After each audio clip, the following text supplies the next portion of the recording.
Assalamualaikum warahmatullahi wabarakatuh. Perkenalkan, saya Dr. Elvi Zulka Kaucia Ramawati. Saya adalah dosen di Fakultas Kedokteran Universitas Indonesia, dalam hal ini dari Departemen Telinga, Hidung, Tenggorok, Kepala, dan Leher.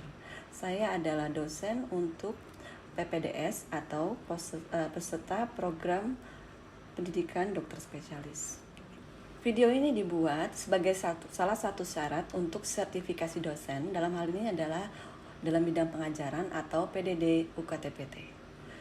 Saya mengajar modul bronkoesofagologi. Modul ini terdiri dari dua bagian, yaitu bagian 1 dan bagian 2 yang diajarkan pada semester 3 dan juga semester 5. Peserta PPDS diberikan berbagai teknik untuk metode pelajaran, yaitu salah satunya belajar mandiri, kemudian kuliah interaktif, dan juga tentu saja kerja praktek dengan pasien.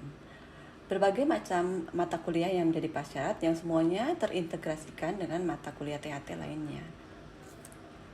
Terdapat 6 kompetensi yang harus dimiliki oleh peserta didik PPDS setelah melakukan pembelajaran di modul endoskopi bronkoesofagologi. Yang pertama adalah mampu menetapkan etika profesionalisme, baik dari secara disiplin, taat hukum, dan juga dari aspek etikanya. Kemudian, melakukan komunikasi secara efektif. Dalam hal ini berkomunikasi dengan pasien, dengan keluarga, dan tentu saja dengan para kolega yang merupakan bagian dari interprofesi dan juga multidisiplin. Selanjutnya adalah melakukan kerjasama tim. Kompetensi ini sebenarnya hampir mirip dengan kompetensi yang kedua, yaitu adalah interprofesi dan juga multidisiplin dan serta komunikasi efektif. Kompetensi yang keempat, kompetensi yang sangat penting adalah patient safety dan pelayanan berkualitas serta berorientasi pada pasien. Menyelesaikan modul endoskopi bronkoesofagologi ini, para peserta didik PPDS harus mampu memiliki berbagai jenis kompetensi. Terdapat 6 kompetensi yang harus dimiliki, yaitu profesionalisme, etik, dan juga medical legal. Kompetensi yang kedua adalah kompetensi yang memungkinkan untuk berkomunikasi secara efektif dengan pasien dan keluarga. Selain itu juga berkomunikasi yang efektif dengan interprofesi dan multidisiplin. Kompetensi yang ketiga adalah kerjasama tim. Diharapkan peserta didik PPDS mampu bekerja secara efektif dalam lingkungan pelayanan kesehatan secara keseluruhan, dan kemudian dengan patient safety, yaitu pelayanan yang berkualitas dan berorientasi pada pasien. Selain itu, peserta didik diharapkan untuk memiliki kompetensi evidence-based medicine. Dalam hal ini adalah untuk memiliki komitmen untuk belajar dan mengikuti perkembangan penyakit THT. Kompetensi yang paling akhir dan hal yang sangat penting adalah menerapkan ilmu pengetahuan dan teknologi, dalam hal ini ilmu THT, dengan kompetensi yang tinggi dengan memperhatikan risiko, manfaat, dan efisiensi biaya. Sehingga kompetensi ini akan merupakan kompetensi pendekatan keilmuan dan keterampilan klinik. Terdapat 6 level yang harus dimiliki oleh PPDS. Dalam hal ini adalah level 1. Misalnya peserta didik ini hanya mengobservasi. Dalam hal ini PPDS mengobservasi tindakan atau prosedur. Ya, kalau pada level 2, PPDS ini dapat melakukan pemeriksaan prosedur di bawah pengawasan dari dokter penanggung jawab pasien. Dalam hal ini adalah DPJP. Level selanjutnya yaitu level 3, ya, di mana PPDS ini bisa melakukan tindakan dengan supervisi yang minimal. Peserta didik PPDS harus melaporkan sebelum dan sesudah tindakan dan bisa berkonsultasi dengan dokter penanggung jawab atau DPJP pada saat melakukan tindakan atau prosedur tersebut. Sedangkan pada level 4, peserta didik sudah kompeten untuk melakukan tindakan tersebut, tapi tentu saja harus lapor sebelum dan sesudah tindakan itu dilakukan. Pada level yang lebih tinggi, yaitu level 5A, terdiri dari 2 level, 5A dan 5B. 5A ini peserta didik PPDS dapat melakukan tindakan tanpa harus lapor sebelum dan sesudah, tapi pada hari akhir atau akhir hari harus melaporkan tindakan tersebut pada DPJP. Dan sedangkan pada level 5B, peserta didik bisa melakukan tindakan tanpa melapor sebelum dan sesudahnya, akan tetapi pada akhir stase yang biasanya berlangsung selama 6 minggu harus melaporkan tindakan tersebut pada DPJP. Terdapat beberapa prinsip pengajaran yang berbasis pada DIT, yaitu Delivery, Interaction, dan Assessment. Jadi biasanya materi disampaikan, dalam hal ini kita menyampaikannya dalam bentuk kuliah misalnya. Kuliahnya sesuai dengan apa yang tercantum dalam modul, dan biasanya tergantung dari modulnya, dari mulai anatomi, fisiologi, dan patofisiologi atau bagaimana penyakit itu berjalan. Kemudian ada metode yang kedua adalah interaksi peserta didik dengan dosen ya, dengan kami atau juga pasien. Kita bisa melihat bagaimana interaksi mereka dan kita bisa menilai, kita bisa mencantumkannya dalam logbook, minta mereka mencantumkan dalam logbook dan melakukan supervisi tindakan. Apakah kita melakukan supervisi minimal, dan itu semua tercatat dalam logbooknya. Terakhir adalah kita melakukan assessment. Jadi pada prinsipnya ada berbagai jenis kegiatan yang dilakukan ya. Untuk delivery kita kuliah, kita bisa diskusi, kemudian kita minta PPDS itu untuk melakukan telah jurnal misalnya, dan kemudian juga kita akan melakukan case based instruction. Hal yang bisa dinilai itu ada dua, yaitu formatif dan sumatif. Dan untuk formatif kita bisa melakukan tindakan atau melihat pada saat PPDS melakukan tindakan, yaitu dengan cara menilai dengan mini CX ya. Kemudian juga kita melihat bagaimana perilakunya, dan juga untuk keterampilannya kita melihat dengan melakukan direct observational, procedural skill, dan satu lagi adalah dengan melihat logbooknya. Di awal stase biasanya mereka akan juga dilakukan harus memenuhi persyaratan yang harus lulus pretest. Kemudian di akhir stase biasanya akan dilakukan post-test. Untuk evaluasi itu juga dilakukan dengan memberikan peserta didik kuesioner mengenai bagaimana materinya, apakah pengajar sudah memfasilitasi proses pengajaran atau belum. Kemudian kita juga mengevaluasi bagaimana kita ini memberi pelajaran pada peserta didik, apakah materi yang diberikan sudah cukup. Jadi pada prinsipnya evaluasi modul dilakukan pada akhir dari stase dan merupakan feedback yang sangat baik untuk kelangsungan dari modul yang selanjutnya. Itu mungkin yang bisa saya sampaikan dari metode pembelajaran yang kemudian nanti akan dilanjutkan dengan pengkuliahan pada PPDS semester 3. Assalamualaikum warahmatullahi wabarakatuh. Selamat malam. Pada kesempatan ini saya presentasikan ya, memberikan pengajaran mengenai satu topik yang banyak ditemukan pada pasien-pasien, baik pasien anak, pasien dewasa, tapi ini fokus pada laringofaryngitiditas yang ditemukan pada orang dewasa. Jadi kita lihat ini apa yang menjadi tujuan dari presentasi ya, apakah ada hubungan ya antara reflux dengan rhinosinusitis, bagaimana cara mendiagnosis reflux, dan juga bagaimana kita menilai reflux symptom index dan reflux. Ada hal seperti physician awareness. Ini good sign sama bad sign. Increase physician awareness bagus juga. Jadi lebih alert, tapi itu menimbulkan apa yang namanya overdiagnosis. Jadi penting sekali bahwa kita tidak mendiagnosis berlebihan kelainan ini. Jadi nggak semerta-merta, oh oke, dari RSI yang nanti akan disampaikan.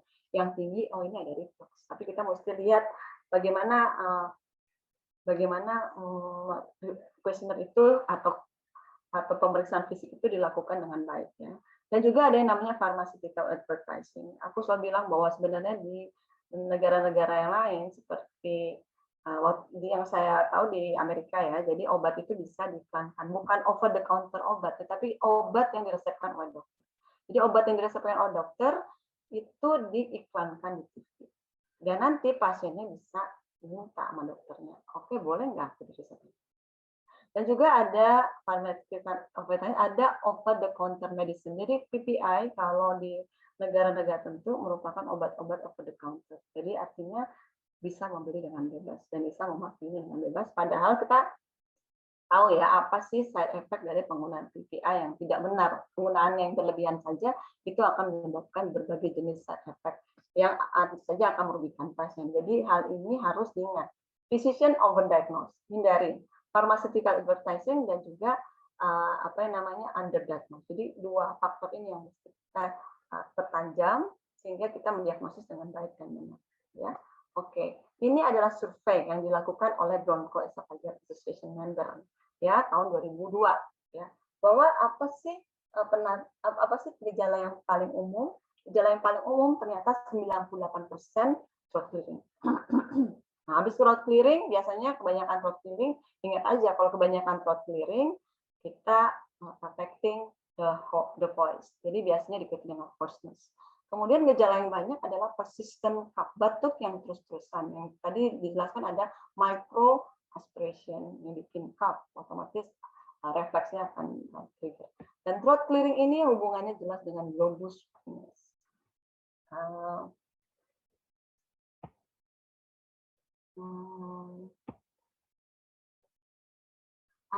Aris tahu nggak sih definisi globus pharyngeus itu apa? Izin dok, mohon koreksi, globus pharyngeus itu seperti rasa mengganjal di tenggorokan ya dok? Ya, terus jadi terminologi itu mengganjal seperti atau ada barangnya. Kalau saya tidak salah seperti terasa ada barangnya ya dok ya, mohon koreksi dok. Jadi sebenarnya kalau kita lihat terminologinya globus itu kayak bola dunia, ya bola dunianya ada di leher ya, kayaknya itu akhirnya menyebabkan something ada di tenggorok. Sensation, globus pharyngeus itu sensation sampai kita buktikan bahwa itu ada bendanya. Kalau ada bendanya yang menyebabkan tadi rasa mengganjal, itu namanya bukan globus ya. Ya itu memang contohnya apa nih kalau ada bendanya, Aris? Misal mungkin ada benda asing mungkin dok. Kalau dalam terminologi GERD yang misalnya ada benda asing apa selain benda asing? Nah, kalau kita bisa melihat apa namanya anatominya, di situ ada apa aja sih di daerah laring itu? Di daerah laring, di daerah faring ada organ apa aja? Izin dok, mohon maaf tadi speaker saya terputus dok, mohon izin dok, boleh apakah berkenan untuk diulangi dok? Mohon maaf dok. Jadi kan gini, kalau misalnya globus pharyngeus itu kita diagnosis kalau sensation dan tidak ada bendanya, bukan benda asing ya, tapi tidak ada sesuatu yang menyebabkan hal itu terjadi. Bisa saja secara organ itu ada sesuatu yang menyebabkan rasa mengganjal. Nah, sekarang kalau kita lihat dari anatomi hipofaring itu ada apa sih yang kira-kira yang menyebabkan rasa mengganjal?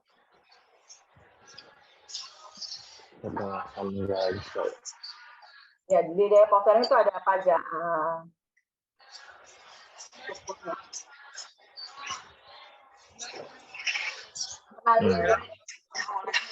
Hipertrofi? Epiglotis mungkin dok? Ya, ini tonsil hipertrofi misalnya yang atau tonsil lingual ya dok? Ya, kemudian epiglotis yang bentuknya bermacam-macam itu bisa. Selain bentuknya juga bagaimana dia direction-nya. Bisa aja direction epiglotis itu posterior yang menyebabkan ganjel. Nah, itu benar-benar ganjel. Belum lagi uvula yang elongated. Uvulanya yang panjang karena ngorok kayak gitu ya, jadi panjang, kemudian nanti baru belakangnya jadi teleskoping. Nah, itu harus dipikirkan. Belum lagi kalau misalnya uvula yang elongated ketemu dengan base of tongue yang memang tebal karena hipertrofi lingual tonsil yang tinggi gitu kan, yang derajatnya tinggi ya. Jadi itu harus dipikirkan ya kalau ada keluhan globus. Diagnosis sampai kita lihat barangnya ada apa enggak, bukan barang ya sebenarnya, struknya ada apa enggak ya.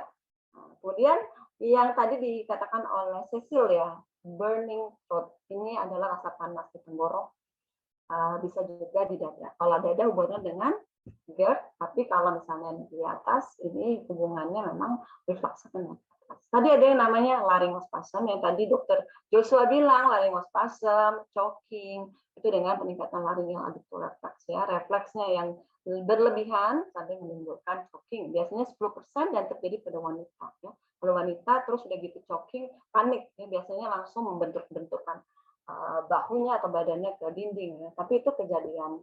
Sampai saat ini belum ada sih choking yang menyebabkan kematian ya, tapi itu cukup membuat pengalaman yang sangat mengerikan ya. Oleh karena itu takut akhirnya mereka sendiri selalu minta ditemani oleh orang-orang ya, orang lain karena takut kejadian laryngospasm itu terjadi. Nah, nocturnal arousal dan juga daytime sleepiness. Dua hal ini berkaitan dengan kelainan apa gampang banget nih pertanyaannya. Aku Laksamana Kresna alias Kresna. Kalau dan daytime sleepiness itu hubungannya dengan apa tuh? Kenapa dia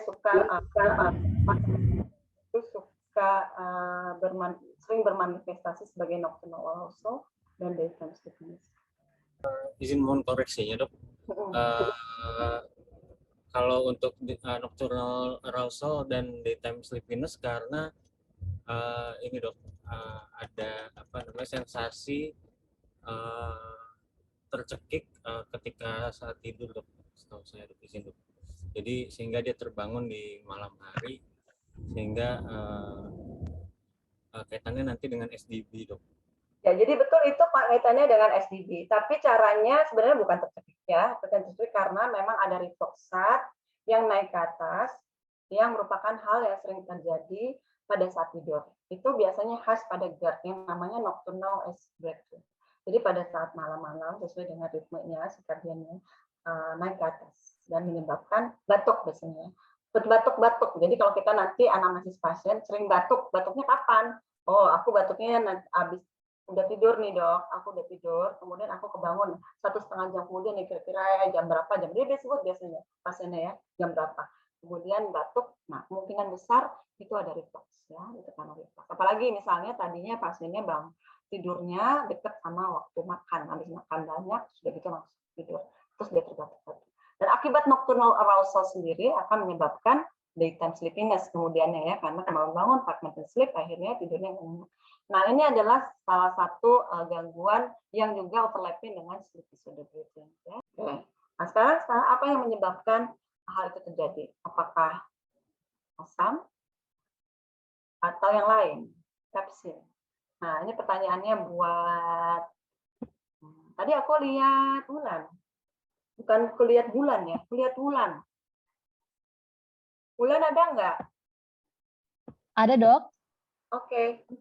Bulan, apa sih yang bikin permasalahan iritasi itu terjadi? Apa sih yang bikinnya? Apa yang membuat hal itu terjadi? Apa agentnya? Enzim pepsin, Dok. Pepsin atau asam? Pepsin atau asam, Bulan? Mana? Acid atau pepsin? Acid, Dok. Mulai deh. Ini mulai apa? Daud. Jadi kamu sekarang udah asam. Nggak jadi pepsin? Yang ditanya enzimnya, Dok. Bukan enzim. Apa agent? Oh, agent, Dok. Sebenarnya enzim. Agentnya acid, Dok. Acid. Ya, Dok. Jadi nggak jadi pepsin ya? Enggak, Dok. Tadi mohon maaf, Dok. Kurang kedengeran. Oke. Nah, sekarang aku tanya.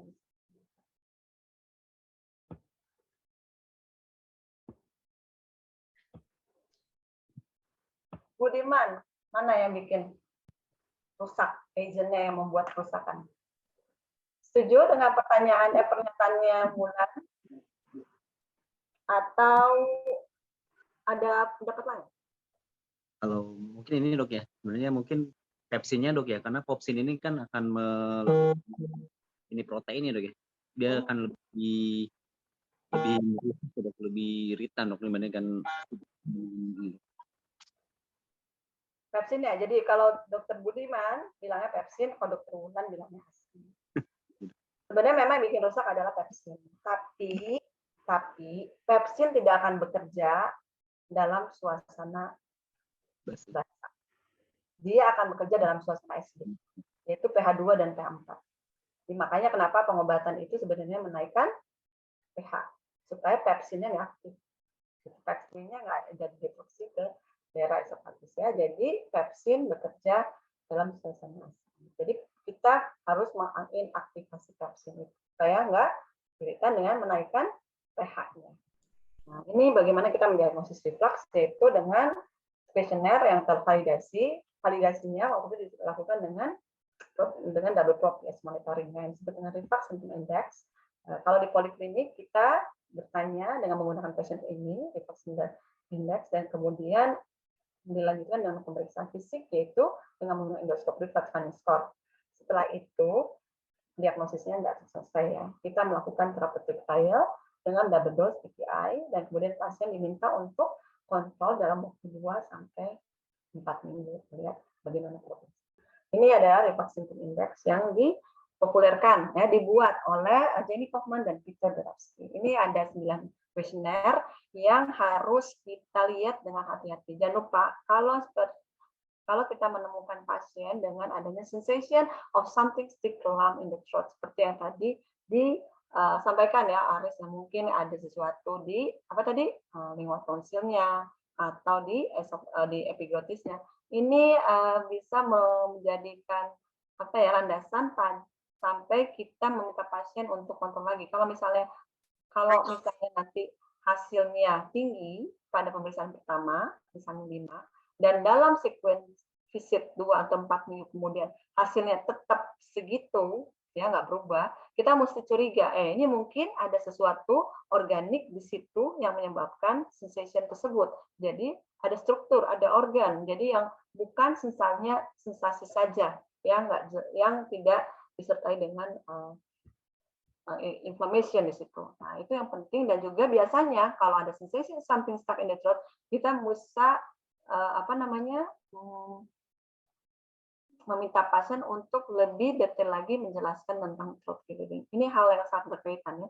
Sensation something stuck in the throat. Oke. Yang kedua adalah throat clearing. Kalau ada something stuck, otomatis pasien akan melakukan throat clearing ya, berdaham. Dan kalau ada throat clearing, apa yang terjadi dengan vocal cords? Dia akan terus mengalami trauma, akhirnya ada gangguan suara. Dan jangan lupa bahwa apabila terdapat sensation something stuck in the throat, kita mesti lihat juga apakah memang di situ ada post-nasal drip. Jadi adalah sesuatu yang harus kita tanya dan kita harus melihat adakah relasi dari semua itu ya. Sedangkan yang lain adanya choking. Ya, tadi disebutkan ada gangguan dari vagal misalnya di situ. Dan juga ada batuk ya, choking, batuk, kemudian difficulty of swallowing. Ini semua diminta pasien untuk menilai, kemudian apabila nilainya tuh dari 0 sampai 5 ya. Kalau misalnya ada nilai lebih dari 13 itu sangat memungkinkan untuk terjadi laringofaringitis. Dan kompetensi ini adalah kompetensi yang diberikan kepada dokter umum. Jadi harus hati-hati ya. Jadi kalau misalnya kita ngisi 5 sensation of something stuck in the throat 5, kemudian throat clearing 5, kemudian adanya hoarseness polyphadrum 5, 15. Tapi pada saat kontrol masih sama juga, hati-hati. Jadi dengan melihat reflux symptom index secara detail dan menginterpretasinya dengan baik, ini akan baik untuk mendiagnosis secara dini dan juga menghindari apa yang namanya overdiagnosis. Jadi nggak gampang mendiagnosis. Toolsnya iya gampang nanya, tapi interpretasinya nggak gampang. Kita harus menghubungkannya dengan yang lain-lainnya. Tekniknya begini, kemudian diikuti yang seperti saya sampaikan tadi dengan reflux finding score. Reflux finding score ini ada 8 item. Ini bisa dipelajari bersama ya, sama-sama. Jadi pas lagi 2B kita lihat bagaimana kakak-kakaknya di kelas 3 melihat dan menyamakannya, karena apabila kita selalu bersama-sama menilai akan terdapat inter-observer reproducibility yang baik ya, dan juga dengan inter-observer ya. Jadi kalau kita melihat lagi dalam beberapa jam kemudian hasilnya tetap sama. Biar Ya dok, ini kamu suara posteriornya bagaimana ini pasien ini? ringan ya dok. Tuh, ini ringan karena bisa melihat gambaran Yang tiger stripes itu dok. ada yang di Kumis dok, maaf dok. Itu nggak ada di reflex finding score, tapi aku that's on. Dan penatelasannya bagaimana? Ini nomor 1, lifestyle modification. Jadi jangan kita dengan diagnosis, udah dapet diagnosisnya kita langsung oke, Pak kasih ya. Ini obatnya diminum 2 kali 1 enggak. Sama aja bohong kalau kayak gitu. Kita mesti meminta pasien untuk beraktif dalam penatelasan keadaannya sendiri dengan cara meningkatkan awareness-nya dengan kondisinya. Karena buntutnya banyak nih kalau reflux contohnya dengan lifestyle modification. Itu paling gampang ya, tapi paling susah juga buat pasiennya karena ada beberapa item yang harus diberikan dan mesti tahu juga kenapa item-item itu harus dihindari. Ya, jadi biasanya kita mesti jelaskan sama pasien kenapa sih tidak boleh dikonsumsi misalnya ya, karena itu hal yang penting, karena kalau pasiennya nggak comply, kita nggak bisa menangani pasien dengan semaksimal mungkin. Oke, ini konklusinya. Ya, jadi kalau kuesioner itu kan sangat bermanfaat. Reflux index, reflux funding score itu sangat mudah sebenarnya. Tapi hati-hati untuk menginterpretasikannya ya. Karena apa? Karena dengan kita mendiagnosis yang overdiagnose, otomatis side effect atau otomatis penggunaan obat menjadi tidak rasional dan side effect-nya akan menimpa pasien ya, banyak yang nggak perlu, jadi ada gangguan di situ. Oleh karena itu kita juga harus melibatkan pasien dalam penata pelaksanaan penyakitnya. Itu yang namanya kepatuhan atau compliant patient yang didapatkan dengan cara mengedukasi pasien dengan benar pada saat pasien datang, dan juga jangan lupa, jangan lupa melibatkan pasien terus, ya, mengingatkan terus. Dan satu lagi hal yang tidak tercatat di sini adalah laryngopharyngeal reflux ini banyak hubungannya ya. Yang satu dengan ada yang tadi dengan gigi, dengan dental erosion, yang kedua dengan chronic rhinosinusitis, dan yang satu lagi adalah dengan otitis media effusi. Yang big relation is sleep. Tentu saja ya, dengan sleep apnea, laryngopharyngeal reflux itu memiliki faktor yang sama, predisposing dan gejala yang sama. Itu yang mesti diingat. Oke, itu mungkin yang bisa disampaikan. Kalau ada pertanyaan, silakan. Dok, izin dok mau tanya mengenai itu dok, apa namanya kaitannya dengan LPR dengan otitis media effusion dok, apakah bisa dijelaskan dok? Oh iya, itu jawabannya dengan penelitian Dr. Novel, para Nova ini saat. Sebenarnya kita sedang cari patennya ya, Karena memang dengan adanya, kalau misalnya dengan rhinosinusitis, itu kan pathway-nya ada 3 ya. Satu, asam lambung naik ke atas, memang ada direct left pusat yang kena di daerah kuana, kemudian menyebabkan inflame di daerah rhinosinusitis, di daerah sinus, jadi menyebabkan inflamasi, bisa jadi hiatus medis tutup dan lain-lain, dan biasanya itu karakteristiknya adalah foamy secretion di nasofaring. Kalau dari rhinosinusitis kita tahu sendiri bahwa ada yang namanya vagal mediated, jadi memang ada vagal yang akan menyebabkan inflamasinya direct ke daerah hidung. Yang ketiga adalah apa yang namanya Helicobacter pylori ya, itu juga bisa menyebabkan hal tersebut. Mungkin itu bisa juga menjelaskan nanti kenapa terjadi otitis media effusia, tapi mungkin juga bahwa yang menyebabkan peradangan di situ di daerah ostium tuberositas. Ya. Nah sekarang penelitian yang Dr. Nova ini sebenarnya kepingin lihat, ini sebenarnya gimana sih, ada nggak sih pepsin itu di kelingatan. Nah sekarang ditambahkan lagi dengan misalnya dengan adanya ketidakseimbangan otonom, apakah otonom juga berperan di situ, di mana pathway otonom ada otitis media effusi atau MSK yang disertai dengan itu sedang dicari ulang penelitian. Nanti jawabannya mungkin satu Baik dok. Ya, mudah-mudahan. Baik dok, terima kasih dok. Ya, oke. Alhamdulillah ya. Terima kasih atas responnya, terima kasih atas pertanyaannya. Semoga banyak bermanfaat dan semoga dengan ini lebih aware bahwa diagnosing laryngopharyngeal reflux is not an easy task. Karena itu ada responsibility untuk kita bagi dokter dan juga untuk pasiennya. Karena dengan overdiagnose otomatis bentuknya panjang, gitu ya. Dan responsibility kalau pasien itu benar reflux adalah dengan menjelaskan sejelas-jelasnya edukasi dan sejelas-jelasnya pelayanan apa saja yang bisa diketahui. Gitu. Jadi nanti kalau bersama-sama otomatis penata pelaksanaannya bisa lebih mumpuni ya. Gitu. Ya. Semoga bermanfaat. Terima kasih.